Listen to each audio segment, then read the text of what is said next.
Olá, no ar mais uma edição do nosso Sala de Entrevistas, que já se encaminha para o final da temporada de 2016. E hoje nós temos a honra de receber a visita, para nós que trabalhamos aqui com a televisão, ela que tem o seu nome muito ventilado nos bastidores, que é a última palavra da Rede HIT de comunicação. Ela que trabalha na área comercial, também é pastora do Ministério da Igreja Internacional da Graça de Deus, esteve visitando Criciúma recentemente, justamente na confraternização de final de ano, não só dos obreiros da Igreja Internacional da Graça de Deus, como também do pessoal que trabalha na TV Primavera, que é diretamente ligada à Igreja da Graça, que é a pastora Mirtz. Pastora, muito obrigado por ter vindo aqui, é uma honra recebê-la. Eu que agradeço o convite. Ouvi muito falar da senhora através do pastor Sodré, do meu amigo Alexandre Jaqueto, do pastor Aguinaldo Prudente, que agora está lá em São Paulo, que era o nosso diretor aqui na televisão. É uma honra recebê-la, viu? A honra é minha de estar aqui, vocês me convidaram e me trouxe grande alegria. A senhora veio para participar da nossa confraternização, foi um devocional. E o que a senhora encontrou aqui em Criciúma de diferente? O que acabou impressionando a senhora? Já não é a primeira vez, eu sei que a senhora vem, mas o que gostou aqui da nossa cidade? Cada região tem a sua particularidade, né? E uma coisa que me chamou a atenção é que eu percebi uma receptividade muito grande, né? As pessoas estavam realmente dispostas a ouvir, né? A participar. Isso é muito interessante. Hoje em dia a gente vive uma vida muito corrida e as pessoas têm pouca disposição a prestar atenção, a ouvir. Então foi muito interessante, foi uma palestra, mas essa receptividade ficou muito fácil de perceber e foi bem interessante. Isso é um diferencial. Quem é a pastora Mirtz? De onde ela vem? Como é que ela chegou na Igreja da Graça? Como é que ela chegou a um cargo de tanta confiança assim do missionário R.R. Soares? Ixi, a gente vai ter que fazer uma temporada aqui só para contar essa história. Vou tentar resumir. Resume. Eu sou do Rio de Janeiro. Pelo sotaque eu já desconfiava. Sou do Rio de Janeiro. Sou casada há 30 anos, tenho 2 filhas que também são casadas. Meu marido é pastor, meus genros são pastores. Do ministério também? Do Ministério da Igreja da Graça. Eu tenho um irmão que é pastor e é de outra denominação. Eu brinco com as minhas filhas que elas são ilhas cercadas de pastores por todo lado, né? Porque não tem como escapar. E toda a minha família acaba sendo trazida para esse ministério de uma maneira muito natural, muito espontânea. Eu acompanho o ministério do missionário Soares desde 75, desde 1975, ainda não tinha esse nome, Igreja da Graça, era um outro nome, ele estava no início do seu ministério e foi quando minha família, né, através da minha mãe mesmo, conheceu esse trabalho. E, naturalmente, houve uma aproximação, né? Uma aproximação do dia a dia. Eu fui crescendo na fé e em idade, porque eu tinha 10 anos de idade, né? E nesse trabalho, eu tive o meu primeiro emprego, vamos dizer. Então, eu com 15 anos, fiz meu cursinho de datilografia, né? E assim fomos indo. Eu comecei como secretária, trabalhava no setor de correspondências, trabalhei no departamento de patrocinadores, né, da igreja, e assim fomos indo. Eu acho que a marca da aproximação com o grupo foi o fato de eu ser antiga, né, de acompanhá-lo desde 75. Isso foi uma grande surpresa para o próprio missionário. Desde essa época, sim. E por conta disso, imagino eu, fui tendo essa aproximação com as tarefas que me eram dadas. Cuidei do seminário, cuidei de algumas atividades internas, então passei bastante pela organização do grupo e a chegada até a HIT foi uma coisa muito interessante. Eu era do seminário, eu cuidava da grade juntamente com o Heber Cocarelli, que é o apresentador do programa Vejam Só, da HIT, um grande amigo da família inteira. Para mim, o melhor programa teológico do país. Ele é uma excelente pessoa, até conversava de uma cultura bíblica muito grande, uma pessoa muito carismática. Eu trabalhava junto com ele na grade, na Academia Teológica da Graça de Deus, E havia saído recentemente, fiquei lá quase 4 anos trabalhando no seminário e tinha ido para a RIT para apresentar um programa de televisão chamado Consulta ao Doutor. Consulte ao doutor. É. Apresentei esse programa por muitos anos. A senhora chegou aí para frente das câmeras, então? Sim, sim. Mas não é muito a minha vocação, não. Eu prefiro estar por trás dela. E por uns 3 anos e meio, acho, eu apresentei esse programa. Só que nesse meio tempo, a intenção não era ser nada de área comercial. Eu, inclusive, conheci alguém que talvez até fosse funcionar melhor nessa área comercial e pedi uma audiência com o missionário sócio para apresentar esse indivíduo, né? E era um período de transição também dentro da RIT, o antigo diretor tinha saído e tudo mais, e eu estava em casa, e eu ia simples, jeans, tênis, sei lá, só para levar a pessoa para que o missionário sócio conhecesse. E aí no coração deu um clique assim, se arruma porque você vai assumir a RIT. Eu parei assim, né? Ops, então tá, né? Aí voltei, me troquei, coloquei um terninho, uma coisa mais formal, né? Sim. Afinal de contas, era uma missão que ia ser entregue. E foi dito e feito. Eu cheguei, apresentei a pessoa, ia me retirar da sala e o missionário fala, não, fica aí porque você vai assumir a RIT. E assim foi chegar a essa função. Não foi, né, uma profecia, a senhora sentiu no coração mesmo? Eu senti no coração que ia acontecer aquilo. Aí o missionário só falou, Mirth, vai ficando enquanto eu encontro alguém, porque era realmente uma situação de transição. O antigo diretor tinha saído e aí, né? Vamos dizer assim, alguém tem que ir tocando enquanto não acho outro. E esse vai ficando já dura quanto tempo? Tem mais de 10 anos. Tem uns 10 anos e pouco. Vira e mexe, né? Há essa conversa nova, tem que ver alguém maior, melhor, enfim. Tá bom, vamos lá. Eu até me disponho a ajudar a procurar, mas até hoje tenho estado nessa tarefa. A senhora foi consagrada pastora. E como é que é para uma pastora não pastorear uma igreja e assumir uma rede de televisão nacionalmente conhecida? O meu ministério ele tem uma particularidade. Eu nunca dirigi igreja. Eu sempre fui itinerante. Né? Sempre fui itinerante. E em relação à consagração, eu tenho a nomeação, eu não tenho o óleo, né? Aquela unção com óleo. Eu recebi a nomeação também de uma maneira muito engraçada. Eu tinha, aliás, toda a minha vida é engraçada, gente. É bem interessante, porque é tudo diferente. Eu tinha chegado de viagem, ano de 97, tinha chegado em São Paulo, um período assim bastante turbulento em matéria de trabalho e tudo mais. Eu estava sem casa, sem nada, um caos, né? E aí, em um certo momento, as coisas começaram a se organizar, consegui alugar o apartamento, aí podia me instalar com a família do Remi toda e tal. Nessa mudança, eu estava literalmente me mudando, tirando coisas de caixa e tal. Então eu estava bem dona de casa, né? Lavando loucinha, assim. Aí toca o telefone, Mirth, o missionário quer falar com você. Tá bom. Aí fui, me preparei todo, saí correndo, eu morava perto, né? O apartamento era perto daí. O senhor me chamou? Chegou toda cansada? Cansada, porque era a pé, era perto, né? O senhor me chamou assim, mandei chamar assim. Então, pois não, estou aqui, eu vou te dar o título de pastora. Assim? Assim.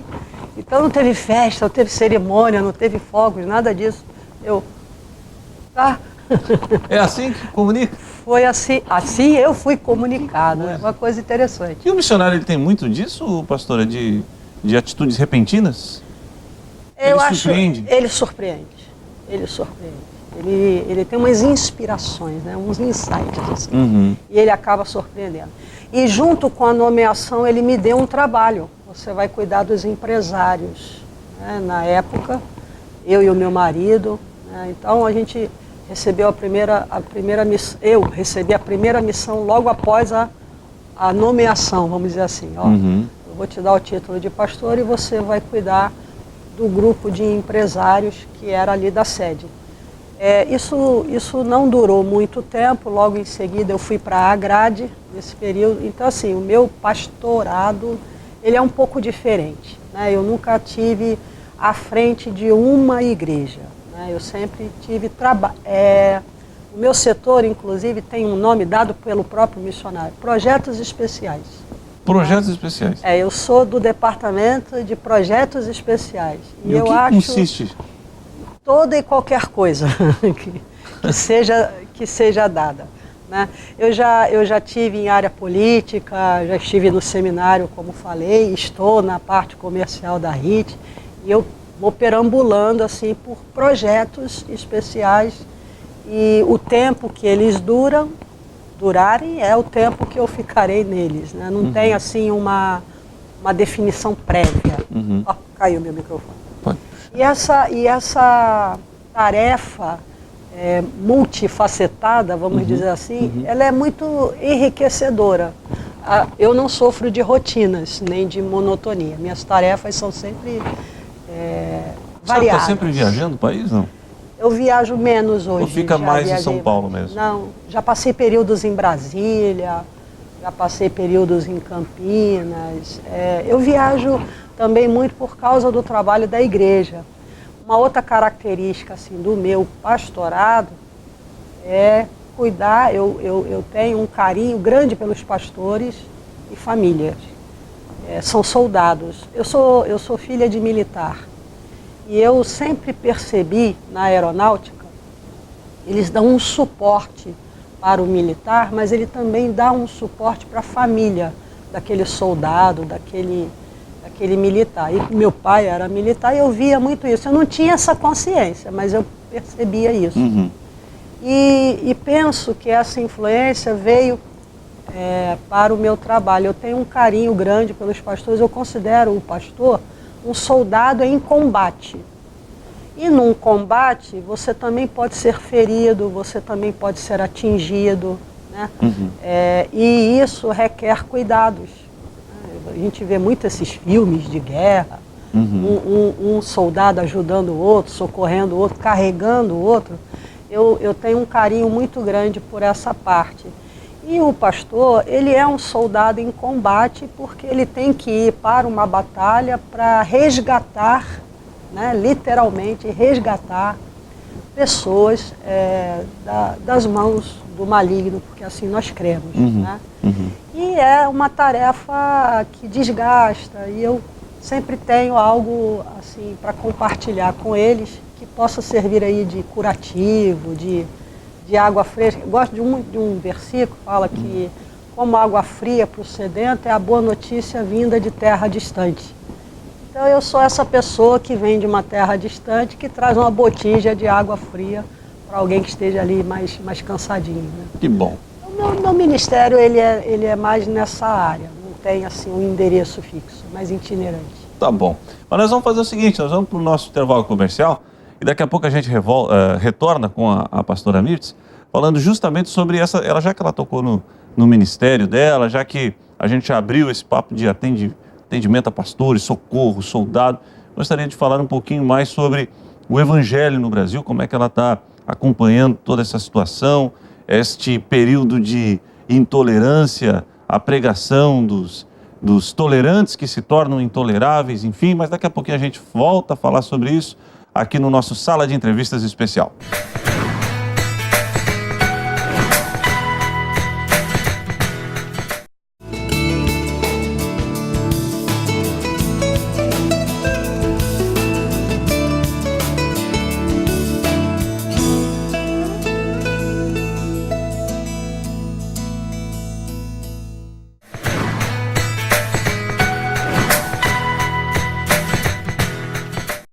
Estamos de volta com o nosso Sala de Entrevistas. Hoje minha convidada, a pastora Mirtz, uma das diretoras da Rede HIT de televisão.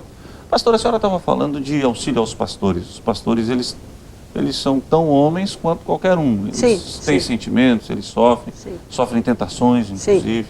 E é preciso estar em constante oração.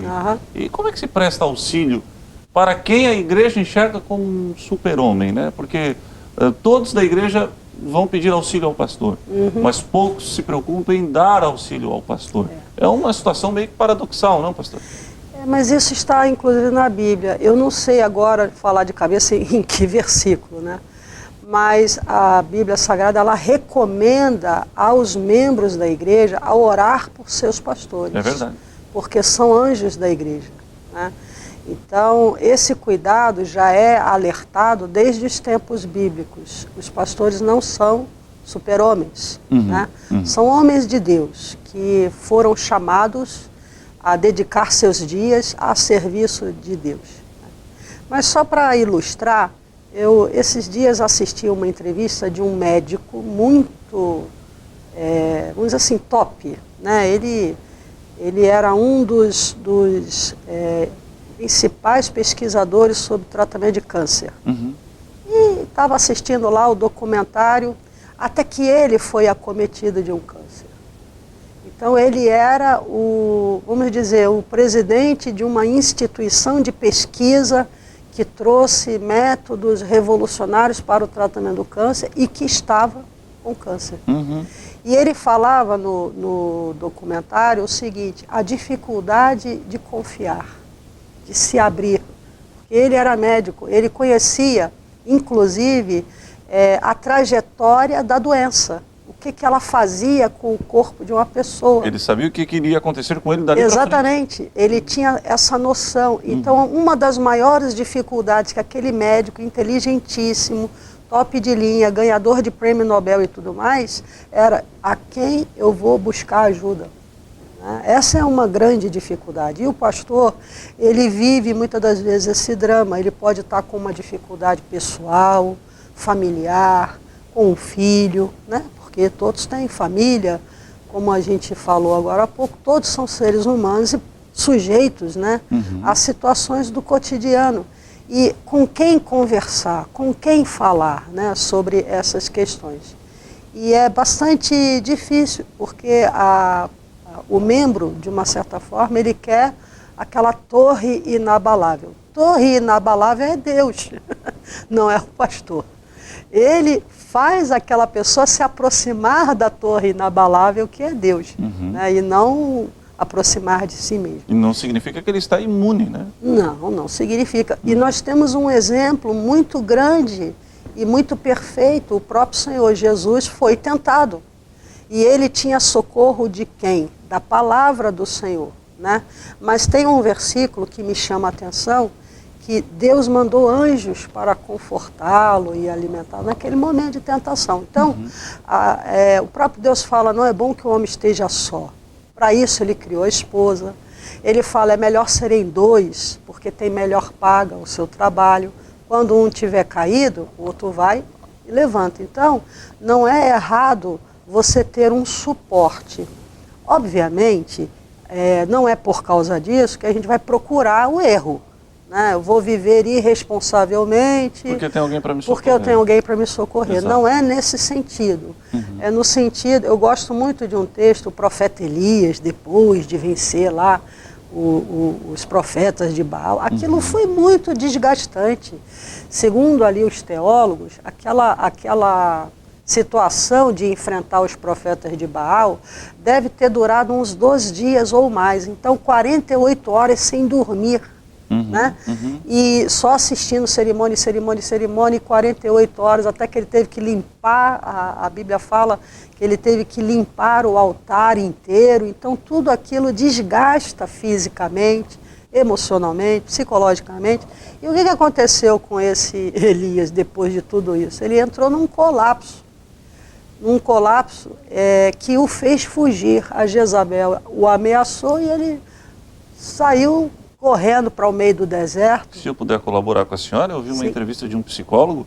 Quando a Jezabel ela ficou sabendo que os profetas haviam sido aniquilados, ela ameaçou Elias, ele fugiu e foi para a caverna, desejou a morte. São todos os indícios, todas as características psicológicas e psiquiátricas de uma pessoa em profunda depressão. Sim, e ele estava assim, tanto que ele tinha sonolência, né? E o momento que eu acho mais bonito é que ele é visitado por um anjo que faz um pão. E eu ficava pensando, de onde saiu aquele pão, né? Então, assim, Deus, ele envia anjos. A Bíblia diz que o pastor é o anjo da igreja, né? Deus envia pessoas, ele usa métodos, né, para socorrer aquele que está em aflição.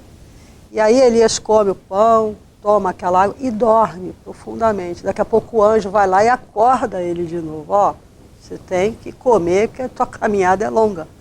E ele come novamente, ele bebe, até que ele chega nessa caverna e fala, ah, Deus, só sobrou eu, só sobrou eu.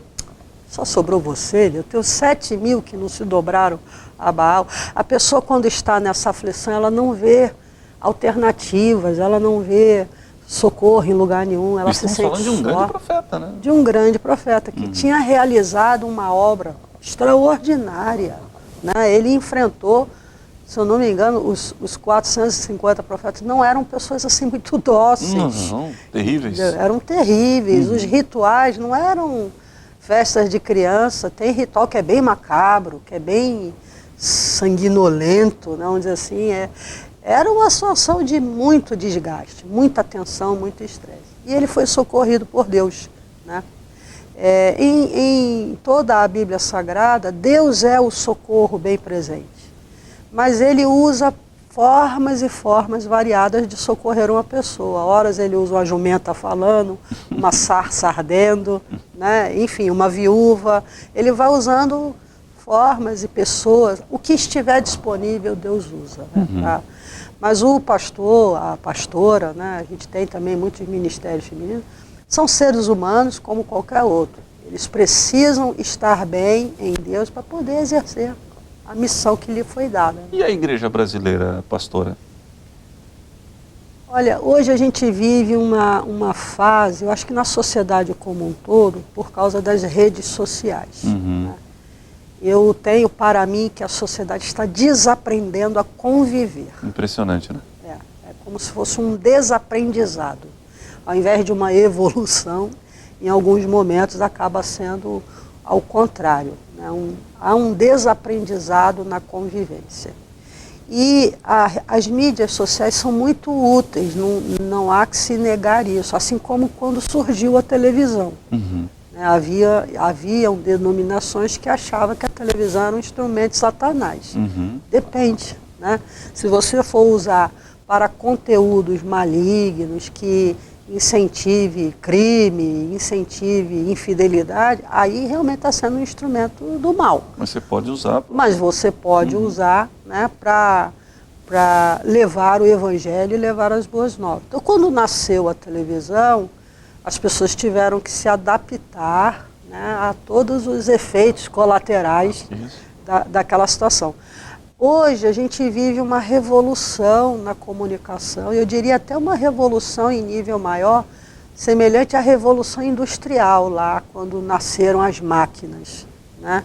As pessoas tiveram que reaprender muitas coisas, sair de atividade artesanal para ir para atividade industrial, as famílias foram se desmantelando naquela época, porque todo mundo passou a trabalhar em fábrica, mãe saiu de casa para ir trabalhar, eram períodos muito próximos à guerra, né? Então os homens iam para a guerra, as mulheres iam para as fábricas e a criançada ficava onde, né?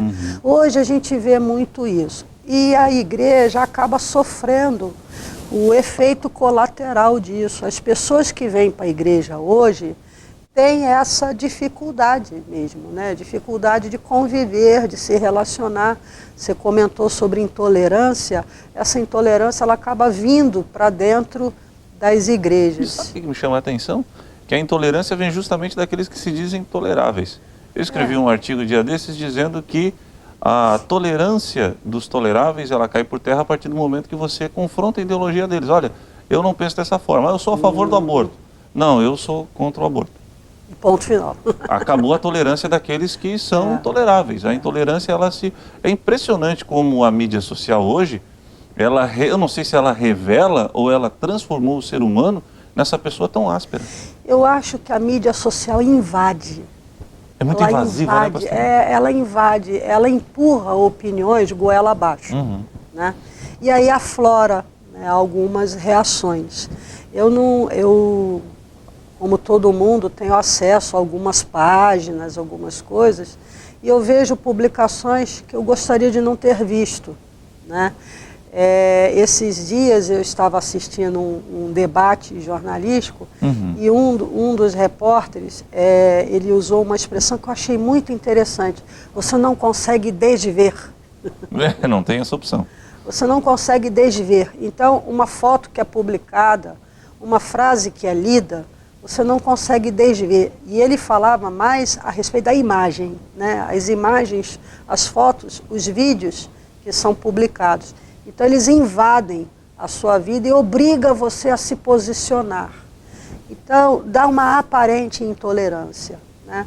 Quando a gente não tinha as mídias sociais, quando eu fiz a faculdade, minha formação é jurídica, eu tive um professor que ele falava uma coisa um tanto quanto complicada de explicar. Ele falava assim: a lei permite você ser preconceituoso, ela não permite você discriminar por causa do seu preconceito. Então, eu até posso ter um conceito formado, né? Pré-conceito. Eu tenho uma posição. O que eu não posso é discriminar a pessoa por causa da minha opinião, por causa da minha... A Constituição fala, é livre a manifestação do pensamento, desde que não seja anônima. Eu posso falar o que penso, desde que diga que sou eu que estou falando. E as redes sociais maquiam isso, né? Você cria perfis falsos, você, enfim, fala qualquer coisa sobre qualquer coisa, às vezes nem sempre verdade, né? Até existe agora uma expressão que é a pós-informação, né? A pós-verdade, que você vê algo e depois você tem que ficar investigando se aquilo que você viu de fato existiu mesmo, aconteceu mesmo ou aconteceu daquela forma.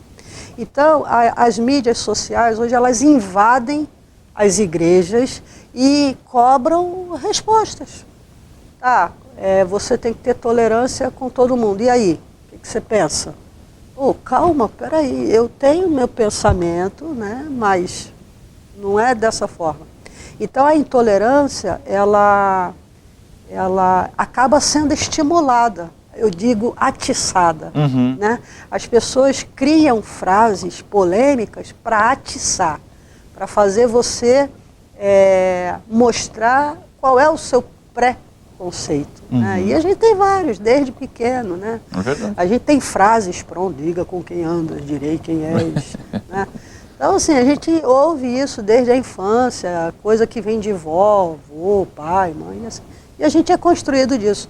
E aí a mídia social simplesmente invade e te obriga a se posicionar. Né? E aí, independente da posição que você assumir, você vai ser atacado. Você vai ser atacado, porque você vai ser sempre contra alguém e a favor de alguém. Aquele a quem você for contra vai te atacar. Aquele a quem você for a favor, talvez te acompanhe, né? Mas será atacada mesmo. Então não tem jeito, você tem que ou não falar nada, ou não responder nada, mas o ser humano acaba respondendo, ele, quando provocado, ele reage, né? Uns melhor, outros menos. Né? E eu fico vendo algumas polêmicas, assim, falta do que fazer é fogo, não é não? Porque as pessoas gastam, assim, horas... E um tempo precioso, né? Tempo precioso. E uma discussão que, na verdade, não leva a parte alguma. Tem um professor meu de matemática, o professor Matias, tempo do terceirão, ele sempre falava que essas discussões, eles ligam nada a lugar algum. Você não chega a conclusão nenhuma. Isso. Você não faz ninguém mudar de opinião e você não tem, assim, retorno. Nenhum benefício nenhum. Tá bom. Pastora Mirtz, obrigado por ter vindo aqui à TV Primavera, uma honra conversar com a senhora. Eu agradeço demais. Tá bom. Sala de entrevistas com a pastora volta na quinta-feira, 8h30 da noite. Reapresentação e na semana que vem um novo convidado. Tchau.